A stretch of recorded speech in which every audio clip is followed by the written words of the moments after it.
Thank you guys for being here today for the practice committee meeting for those that are joining on site and online. I'll believe we have a forum today, so I'm now going to call this to order. There's nothing on the side, right? No. Nothing, yeah. So any revisions or additions to the agenda? I don't.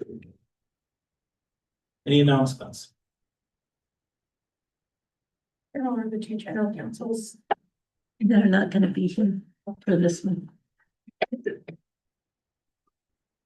Great, well, move on to approval of the minutes from December 9th.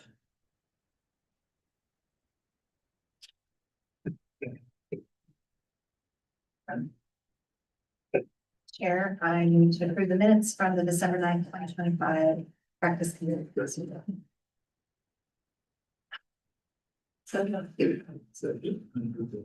All those in favor? Yes.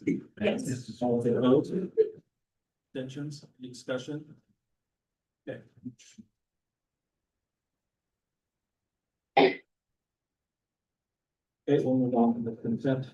Agenda. Need to approve that now. Let's do it, discuss it first. So, there's been, I've changed the format just a little bit on folks' sakes. Averaging calls are about 75 per month, which has been. They still arrange and, scope of practice, or practice authority for the APRNs. They still need, some information as far as what they can and cannot do and what they have to understand. Of business operations are another huge topic. And predetermination of licensing, and then we get students who are sending in, asking us to look at things, and we cannot do that without a complaint or an application for licensure. So, we're not received well, then we have to tell them we can't help you. We refer them to the legal counsel. We can discuss things with them, but we only still have 2 staff that, are full-time, but it's like, this is not our full-time job, is to answer practice inquiries. So we did, we've been updating an FAQ. There's an issue with the FAQ that's at the bottom of the front page of the website. So we're trying to put it in the resource tab. So that should be hopefully coming up in the next month or so, but we have the putting practice calls and responses there. So we're in this FAQ. So we hope to have that online, and hopefully that'll be our first line that they can go to first. And then if they still have a question, then kind of come in and talk to us. But, that is where we are at. There were 2 specific areas, the APRN, the title of the medical director. Did you address that one? Just a reminder to speak a little louder. Oh, sorry. Usually. I think you had said something about the term of the medical. Oh, that's, yeah, so I just had a question. We were looking through some of the acts that we were, or the KRs that we were looking at. We were looking at the definition, I believe it was 65.1113, the definitions. We're looking at the section D, practice of nursing, and 1 and 2. It really called out someone that's licensed to practice medicine and surgery and dentistry. And then as we look on to the spas and some of the others, I had concerns or just had questions to clarify if it was limited when it says practice in a medicine and surgery. We have independently practicing APRNs out there. They're not medicine and surgery. They do have prescriptive authority and independent practice, and there's assumption that they diagnose and treat independently. But I just wanted to make sure that there wasn't going to be any oversight or something within the definitions of the statutes that would somehow limit what the independent practice authority would give an APRN. I'm not an APRN, so I wanted to at least put that out there for discussion to make sure that the definitions and what our scope of practices are and what their practice authority for the NPs would allow them to do certain acts out there without violating a statute somehow. I wasn't sure if anyone here had any comments on that, if it's been brought up before, if that's already like a non-issue. Or maybe we would take it to the EPRN committee or something. Is it something that you would general counsel to weigh in on next? Yeah, maybe, Definition. maybe, I just thought it would just be a point of clarification, just to make sure. We can do that. And then the other one that we've gotten involved with this last time has been on the rural environments. They're understaffed, county-owned EMS. They're asking nurses to ride the ambulance with them, and so we have nurses asking, how do I do this? Is this in my scope? So I've received some stuff from the Board of EMS lately, and as well as there's an RN in Western Kansas who is also a paramedic. And so she has also been kind of helping kind of with that gray area also, so that nurses can ride in the back of the ambulance, but under certain parameters. So we're trying to figure that out. Hopefully we'll have something in June to proceed with, and one of them has even said they would come and, you know, answer questions of the committee if you had it, so. With current, I just send them to EMS to ask, because I don't know. That'd be great, because their focus is different. Okay.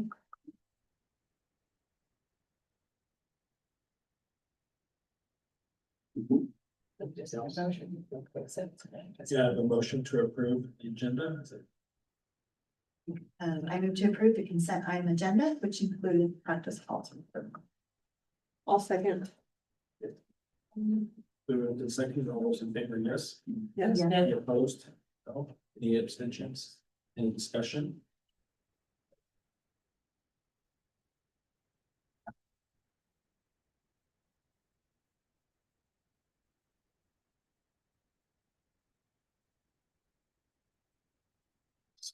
We'll move on to finished business.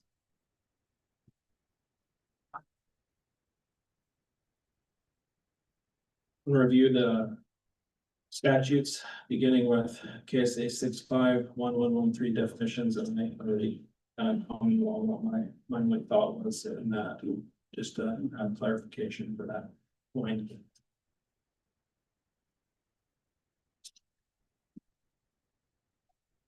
Discussion. Anything else? We want to prove it tentative, feedback of the council, or do we want to just review it 5 years? We want to hold how we do that. Okay. I think this is about Just reviewing it. reviewing it again. If you want to make That's changes fine. to it, we can, Okay. yeah. That's fine. So I heard from a few of you as far as like your comments.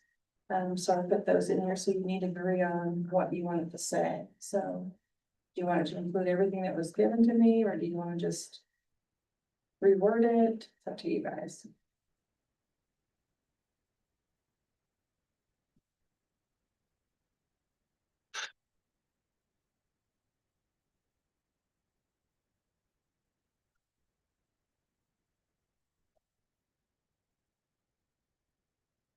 I think it needs to be worded at all. I think they kind of, everybody kind of like agreed. Yeah. They complement, you know. They complement each other on Yeah. that. Yeah, the responses, Yeah. so. And then I will just create the one, and then I will just get that then to. Yeah. Where it needs to go. And then is there a motion? Do we have to do a motion on each one? You'll see, it's a combined motion. It's a combined motion, yeah, okay. Right. Oh. You want? Yeah, clearly. Want to do all of them first? Do you want to go through all of the 64, 11, 24s and all those, or? To make sure. Yeah, because it's a combined motion, it's got all of them. Yeah, we can go through each one. Just to make sure. So 651124 acts that are not prohibited.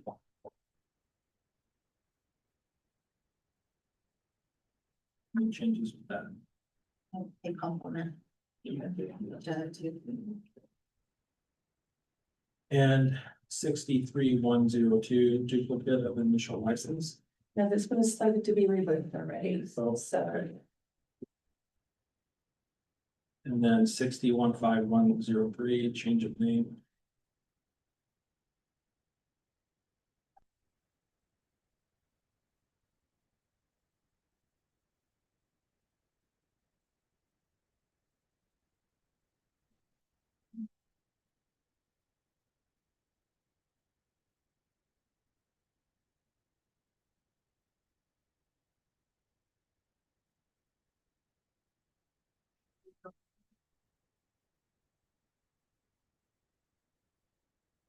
Changes or any things, no. Okay. All right. This practice committee of KSBN has completed an environmental assessment of the necessity of a potential revision or revocation of KSA 65-1113, KSA 65-1124, KAR 60-3-102, KAR 60-15-103. It was moved and recommended to the board that there is no need for legislative changes to these statutes and regulations at this time. It was proposed to review these statutes and regulations again in 5 years unless there is a change in the healthcare regulation environment justifying an earlier review. That one include the revocation. The 102 is the 102 is the revocation. It has been moved. Any second? A second. All those in favor? Yes. Any opposition? The abstention? Any discussion? Good. New business. IV therapy task force update. Carol. yes. That was actually tabled in the CNE IV therapy committee until June. And the generative AI tool demo. If I could provide a quick update, this is Adrian Guerrero, Director of Operations. In our last meeting, the committee had asked for a potential review and demo of a generative AI tool to help with some of the practice style type questions. We've been looking at different solutions to see, if anything would meet the requirements. And so we're just kind of in the experimentation phase for this. But we did meet up with our colleagues from Tyler Tech, which some maybe know a little better is Kansas.gov, who does some of our online services for us. And I've asked for a couple colleagues from there to do a kind of an update and a presentation. And one of my colleagues is back here, James Adams. I don't know if you want to come front and center and you can kind of introduce yourself and what you do. And then I think we're going to bring on, is it Riley? Is that his name? Okay, so Colton, you can start to bring him in, if you would, please. You can go up Yes, next. you bet. Hi, everybody. Thanks for having us today. Adrian took all my thunder for usually. We went to like kindergarten together, but we've known each other for a long time, 40+ years. So, yeah, that's not unlike Adrian to do that, but, we're very grateful to be here. We have worked with you guys for a long time, as Adrian said. One of the first online applications in Kansas was with the Board of Nursing. So that was an award-winning application at that. So, very happy to help whenever you guys need it. We're usually just a quick phone call away. Adrian's got direct access to me. He knows that. But he puts out the bat signal, I show up. So we think we've got a pretty good solution for you. As he said, for Kansas.gov, we go by many names. I literally have 2 badges on my shirt right now. I probably have more at home. But we fall under the auspices of Inc. You guys are obviously very familiar with Inc. We're the network manager for Inc. And so a lot of the state services that we provide are under our contract with them. So any agreement you have would be with Inc. We're purely here as solutioneers. So we think we have something that could fit your needs, like Adrian said, for your licensing and practice questions using generative AI. Very cool stuff, very state of the art, very walled garden, where we try to keep all the scary parts of AI that people hear in the news away. We know that's not something you want to deal with. And we think this demo today will give you an example of what we can do for you. So we've asked Riley. I'll let Riley do his title. I always kind of screw it up. But state program and AI program manager. I think I've got some of the parts of that close, but I'll let Riley introduce himself when he starts. Very knowledgeable, very plugged into this space. very government aware and sensitive of the needs that you all have. And here to present something that we think we could stand up actually pretty quickly also. So this isn't like a 10-year problem solver, right? This is a quick solution. We know you guys need speed. So after Riley does his demo, we'll do some Q&A, and I'm happy to stick around. And just wanted to put a face to the name. We're around, we're close. We office out of the 6th Street Topeka Tower building. So we're not far off. We utilize the same services you provide that we build. So this all matters to us too. So we're right in your backyard if you ever need anything. So anyway. And to let you know, for the members that are somewhat newer for the committee, the Information Network of Kansas, I guess it was set up as I don't know if it's 501c3. No, it's quasi-governmental, as they call it. So it's by statute in 1991, somewhere around there. So it just made up a board to 5 private, 5 public representatives. And they do a really good job balancing the needs of Kansans and what we can do for government folks from both the ideas come from the government and from the private sector is kind of the idea of that model. And we just serve at that sweet spot in the middle to be the network manager of on their behalf to provide these solutions to a number of agents. We were, if you name the agency in Kansas, we probably either work with them currently or have worked with them in the past.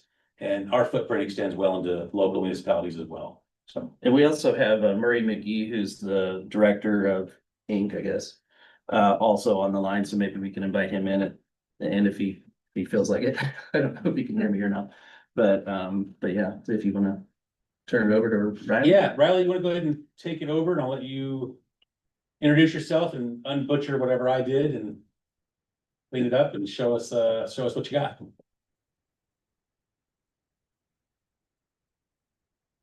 He's on mute, Riley. He's on mute. We may have to give him There we go. access. Just share. First things first, before I do a quick intro, am I able to get screen share? Working on that. So- They've changed the permission settings apparently. Sweet. Yeah, no worries. I can buy you some time here. So what I'm here to do today is just to show off Resident Assistant. This is an AI solution that we have created that we think could both help out your nurses, the general citizens, as well as the board of nursing as well. So I'm Riley. I'm with Tyler Tech.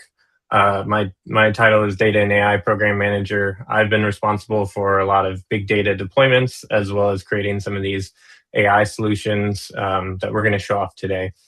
We've actually created this assistant already for the Board of Nursing and prep for this demo. So the agenda today is going to be to give you a quick overview of the solution, what it does, how it can help both you all in this room today on the board and also all of the licensed nurses and citizens beyond this room. Then we'll do a quick demo and then we should have some time for some Q&A at the end. I think we got about a half hour, maybe less. So I'll try to be quick and we'll circle back to a Q&A at the end. Are you able to hear me and see my screen? Yes. Sweet. Awesome. So what the solution here is called Resident Assistant. I think everybody in the room has probably seen these kinds of AI assistants popping up on, all sorts of websites. You really can't avoid them these days.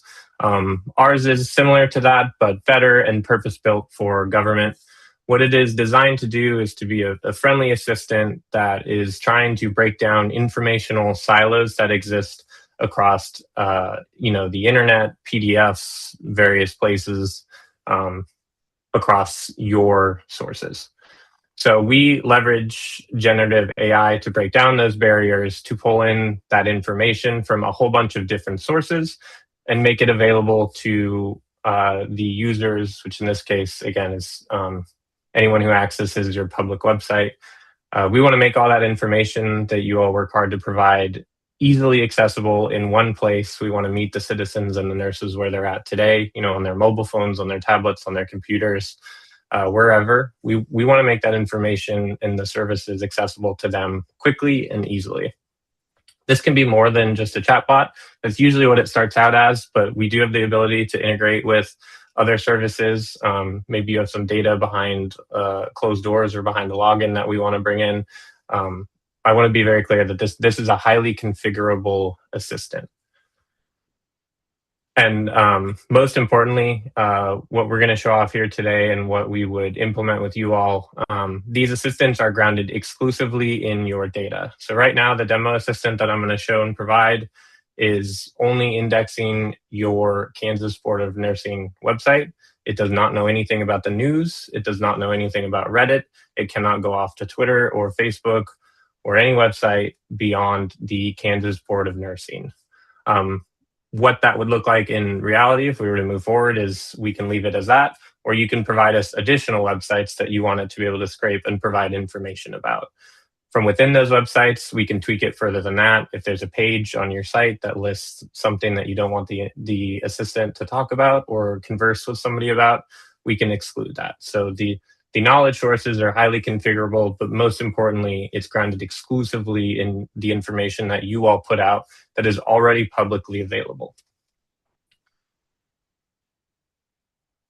So some of the benefits to these that we're seeing out there, obviously, there's a lot of benefits to the nurses and the citizens who access this. There's no technical barrier. You interact with it through natural language. It can support 50 to 100 different kinds of languages that it can converse in. It's available 24/7. It does not have operating hours. It's always available to the folks to provide information. From the internal point of view, we'll go through a case study here quickly, but what we're seeing is that it's able to basically be the front line of support for a lot of common questions that people might otherwise call into. You can think of it as that first line of defense for how do I renew my license? Are there fees associated with renewing my license? How can I contact you? Things that take up a lot of hours in call centers and via email or like web chats if you have those. We're seeing that when we deploy this for various agencies and across states, statewide even, we're seeing meaningful reductions in those first kind of tier 1 type of support questions. What that also means is we're freeing up the valuable resources for our constituents who work for these agencies or the government. We're freeing up their time to deal with issues that require escalation, things that are a little harder to solve that require that human touch. And then lastly, I touched on this, the end goal here is just to break down those barriers and integrate easily with your website. So we'll take a look at what this looks like elsewhere. But I want to move on to a quick study about Indiana. We deployed this on IN.gov for the state of Indiana about a year ago.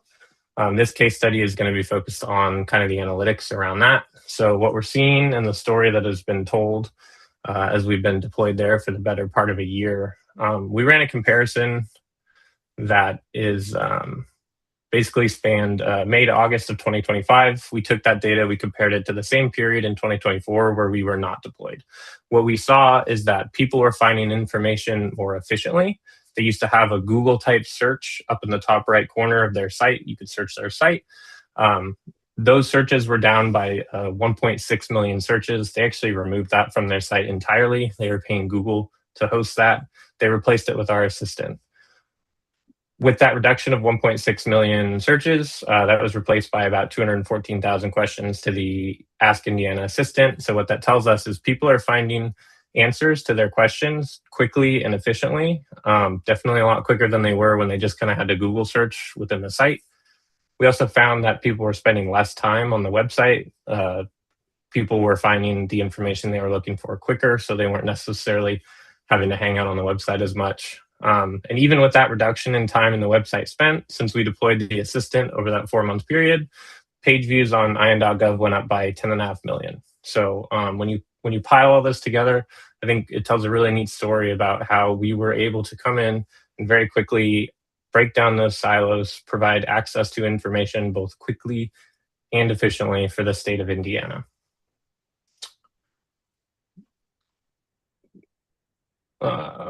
One second. There we go.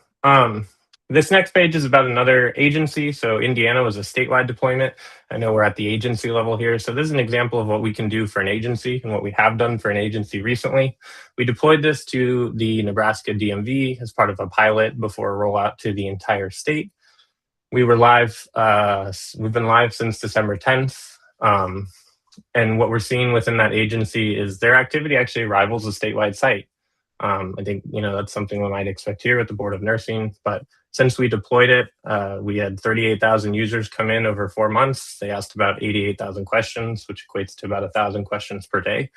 But what's really interesting internally is that actually translated to about 2,800 fewer calls into their agency. They were struggling answering the phone. Their metrics on disconnected calls or just answering the calls weren't looking too good.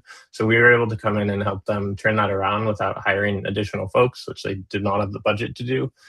And so we're seeing some really great numbers there in terms of an internal benefit, which is just helping out the folks who are in there on the front lines every day. There was a 20%. I think we lost your screen share. I'm sorry. Oh, interesting. Let's bring that back. There you go. What about now? Yes, Sweet. looks good. Thank you. Awesome. So it's just some metrics. I talked through this, but the moral of the story here is there's a really cool internal benefit with the deployment at the agency level. Again, we saw very high engagement. Folks are used to these assistants. They naturally converse with them. They come in, they ask them questions, and what that leads is less calls into the agency, freeing them up to focus on the big picture items.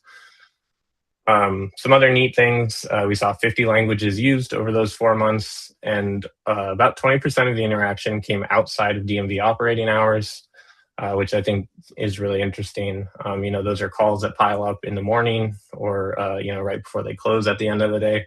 Folks are able to just come in and talk to the assistant and get the information they need at any time in any language. So I'm going to go through this pretty quick, but a quick technical brief on the assistant itself. We're hosted in Azure. We're totally FedRAMP certified. The LLM on the back end are OpenAI's models. You're probably familiar with OpenAI's GPT models.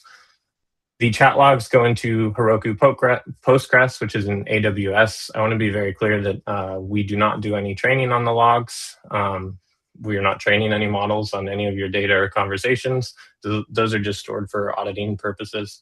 PII, we can go into that later, but it gets immediately scrubbed. We can't stop somebody from entering a social security number into the assistant, but we can scrub it out of the logs as soon as we see something that fits that kind of data description come in. So at the bottom there, again, we're NIST and FedRAMP compliant. Data is always encrypted. And it's protected end to end. We've been deployed in many states, many governments. And on the accessibility side, I think it's worth calling out, we're WCAG 2.1 with a 2.2 accessibility audit coming within the next quarter. So with that said, let's just get into the demo. So before I show off the nursing assistant here, I'll just show you what this could look like. This is the Indiana site where this has been deployed. This formatting here, this search bar in the middle is actually our assistant. So folks type this or they can ask a question. It's going to open a page and they can then converse with the assistant. This can be styled in any way you want. It's more of the art of what's possible. This is just what we've done out of the box so far that's worked really well when it comes to engagement. Nebraska DMV did the same thing here. South Carolina has a widget down in the corner down here that folks can interact with. There's a whole bunch of ways to make this look and feel however you want it to look and feel on your sites. MS.gov here, they have a more standard conversation flow kind of in their header. So a whole bunch of ways to do it. What I'm going to do now is just get into your assistant. So we have the ability to, I know this is kind of small right now, I'll make it bigger here in a second, but if you can't see this, what it's asking me to do is agree to a legal disclaimer down in the corner. Not a legal disclaimer, sorry. There's a disclaimer in the corner that basically forces folks to agree or disagree before they can converse with the assistant. This is all highly configurable. I put an example in here that says this assistant does not provide medical advice. Please dial 911 if you're in an emergency. It's not intended to replace any professional judgment or consultations with professionals. You would provide us our language there and we would put it in for you. So everything you see here is configurable. So what I'll do is I'll open up this assistant. It's going to hit me with an image, again, highly configurable. We can change that out, and then an opening question. So I will ask it some example questions here, just to show what this could look like. Again, this is pointed at your website. So how do I renew my nursing license? What it's going to do is it's going to go out, it's going to search your website and only your website or links that you have on your public facing website. And it's going to return that information back to the user in a organized way. You might notice the sources at the bottom. Every single time it returns information, it's always going to cite its sources. Our goal here is to drive people out of this assistant and into your services, your resources, your sites. So we're always going to cite our sources. So that's an example of one question. I think it's worth showing what it will not do. It's not going to be a nurse. It's not going to tell me a story about nurses and dragons. It's going to tell me that it's not allowed to do that. I've told people I think this could be a feature, but jokes aside, we don't want it. It'll cost you an extra $50K a year made payable to my Venmo. No, jokes aside, we don't want it to do any creative writing. It's not going to play poker with you. It's not going to talk about the weather in Seattle, which is weirdly warm if anyone's wondering. It's not going to do any of that. We have very strict guidelines. I'm happy to send some documentation on. This has been tested a number of times. We're deployed in a number of states. We've never had any jailbreaks or hallucinations. So I'm going to feed it a couple other questions here just to show you what it can do. So I'll say, I know you had some mental health resources, so I'll say, as a nurse, how can I get access to mental health resourcing? Riley, can you zoom in at all by chance? Yeah. Let me see if I can do that with Zoom. Screens. I just need to look at How's that? Yeah. Is that a little better? A bit much. Okay, cool. So I'll go and put that in. I'll try to keep this centered with the Zoom here. What it's going to do is it's going to go scrub, again, the Board of Nursing website. It's going to return that information back, hopefully in a way that is accurate. During the implementation, we have a whole bunch of ways to test these answers. We obviously validate everything. This assistant now has been somewhat configured, but is not perfect quite yet. But hopefully this rings some bells. You all in the room would know better than I am, but it looks like there's some programs called NAP for mental health for nursing. So it's just another example of how it can go retrieve content back, and it's going to sort them. It's going to cite its sources and try to point people back to those resources. If I were to ask it a question, my boss speaks Portuguese. I don't, so I'm Google translating on the side over here. What is the Board of Nursing? If I paste this question over here in Portuguese, I just asked it, what does the Board of Nursing do? It's going to answer back in Portuguese. I don't know if we have anyone in the room that can vet that, but what I really just want to make clear here is, as long as you are all okay with that, if it will answer in the language that it is asked in. We want to make this accessible for everybody. So by default, out of the box, if somebody asks us a question in another language, we answer back in that question. And so the last piece I want to show here is the benefits of this go beyond just this assistant itself. So not only do you get the assistant, you'll get access to, did my screen share go away? No, it's still here. Sweet. We will provide you access to information about the assistant. So this analytics page, there's two tiers of this. The enhanced tier provides all sorts of information about the assistant, what questions it's asking, what pages it's citing the most. And then if this were a fully fleshed out product that had more interactions, it's just me who's asked it 7 questions. It would also tell us all sorts of things about your content and your website. We see that folks like in Indiana, they've actually re-architected their website based on the information. What they've done is pretty neat. They looked at the analytics from their chatbot, and they basically saw that it had been asked how to renew a driver's license, thousands of times. People were struggling to find that information. It was buried deep in their website. Now they've moved it a little more front and center on their website. So they've actually reorganized some of their content based on the questions that they were seeing people ask. So some of that information is available in here. You can see top 10 sources with the highest count. This is what it's been sourcing. And I think internally, this is really good information for you all to have to tell you what people are coming to your website to ask about and what they want to know more about, right? That's all great information. The last piece here of my demo I'll show is that there's a way for people to provide feedback. So you'll see at the bottom of each question below sources, there's a thumbs up, which I can leave a thumbs up. What that's going to do is it'll log this in the analytics as a positive review. Folks can leave a downvote.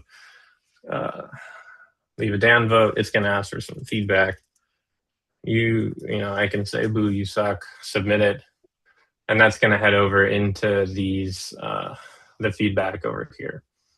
Folks on your end can review this. You get access to this. Folks on our end also have access to this during the implementation, just to see how things are going. So we do have a way to take in feedback. As you can assume, some feedback we get from the public is helpful. Some of it's just, people are upset about the answer they get. I can already see if we were to do this, if I come in and tell it I'm not a nurse, but I'm going to start giving people IVs in my garage, and the assistant tells me I can't do that, people will leave feedback about that because they're upset about the answer. So there's all sorts of things that come from that. So with that, I think that's the quick and dirty demo here. Was there any questions? Are there any questions on the solution about what we're trying to show here? Or are there any questions you want to just try live that I can put in on the assistant here live for you?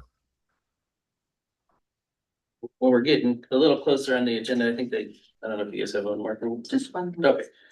So open it to the floor for me. And if not, Colton, can you let in Murray McGee just so he can say a few words? And they've been a big supporter of ours and have provided grants and those sorts of things to us. So I did want to thank them for their support over the years. If he wants to join.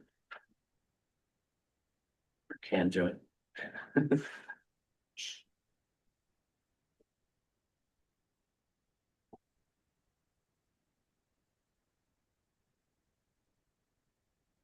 And maybe not. Thank you, Riley and James, for your support and help with our technologies. And we're still exploring things. Obviously, we're in a bit of a change right now, so we're trying to figure out some of our services, and this might be something that can help us. We're here if you need us. Let us know. For sure. Thanks for the opportunity today. Appreciate it. Thank you. Thank you. Everybody. Thank you.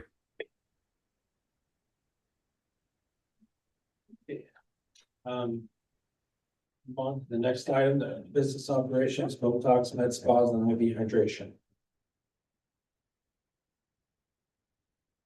So on page 19, in your packets, Board of Healing Arts and Board of Pharmacy issued a joint statement.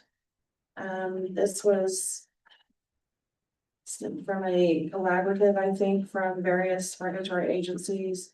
That the last discussion that I knew about was in March of 2025.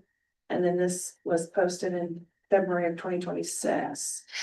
One thing that I know Board of Nursing, we are not allowed to do position statements, but I was hoping that there would be some sort of education to the public, which is what we had asked for from the Board of Nursing standpoint, to understand, for the public to understand these types of facilities and what questions they needed to make sure they asked, but I've not heard anything about that or so. I just wanted to bring it to your attention. There is, I think, extra things from the NCSDN they had, and I got permission from them to put this in your packet. Every state that's listed here has, they put together this resource guide. But, you know, Kansas, we don't have anything right now, so. If anything stepped out to you or not, but, I go to the Discipline Case Management Conference here at the end of May. And there's gonna be some discussion on IV hydration and SPA investigations. So I don't know what that looks like. I'll have to refer back in June. For that, so. We get a lot of these questions. In that information on page 33, if you look at Wyoming, you know, I thought that was an interesting take that they had a collaborative statement with the Board of Medicine, the nursing and pharmacy. So I mean, I thought that was a really interesting collaborative approach that, you know, to be considered instead of having an independent, you know, position statement. Since it is a very collaborative issue, I think it would be nice to have a statement that shows that unification. Thank you for that. Okay.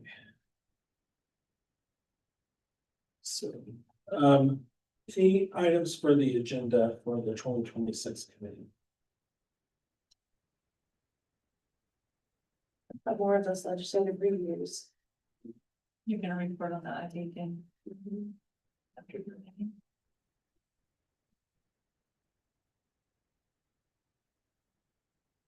And then do we review the new task force at the end of June after they meet?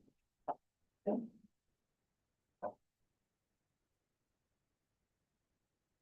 an update. What about this agenda with AI? You don't need to give an, okay. And I think the one I couldn't get to participate this time because they had a meeting conflict is the Mississippi Board of Nursing. Their team has actually integrated this particular technology.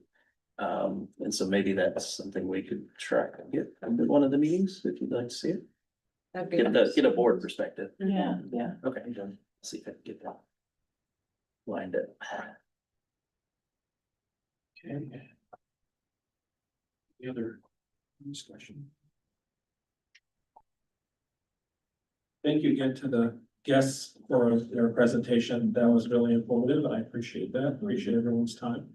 With no other items, I guess we can adjourn. See you tomorrow. Thank you. Tomorrow.